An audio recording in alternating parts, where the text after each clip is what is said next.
həmən gün almışam. Həmən gün. Birinci ev sizin adınıza idi, rəsmi olaraq satdınız. Bəli, şəxsən mənim adımda. Bununla bağlı alqı-satqı müqaviləsi var.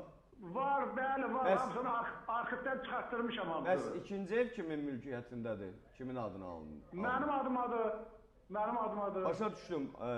İndi bu ilə bağlı xanım məhkəməyə və ya mediasiyaya müraciət edib, ya yox əmlak tələbi ilə bağlı? Hələ əmlak tələbi yox, boşanma gedəcək hələ. Aydındır. Aydındır. Başqa sualınız yoxdur. Hə, təşəkkür edirəm. 70 yaşındadır. Mən əslində deyəndə biraz o yaddaşımı təzələdim, yadıma düşdü. Zəng eləmişdi, amma başqa bir mövzunu müzakirə eləmişdik, əmlak mübahisəsi deyil idi. Məsələ burasındadır ki, xanım bugün ev almaq, pay almaq niyyətindədir.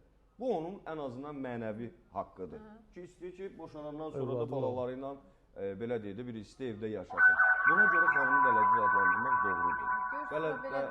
Bu doğru deyil. O dəqiqə. Möhürü vururlar üstəlik. Qaldı ki, mən də sizdən nəsə tələb eləyə bilərəm, istəyə bilərəm. Məhkəməyə müraciət edirəm. Məhkəmə təmin eləməz o demək deyil ki, mən dələdüzəm. Düzdürmü? Bu mənim iddia etmə hüququmdur. Eyni zamanda xanım bu hüququndan istifadə eləyə bilər. Hələ istifadə eləməyib. O ki, qaldı xanıma pay düşürmür. Heç olmasa uşaqlarımıza hörmət qadını dələdüz.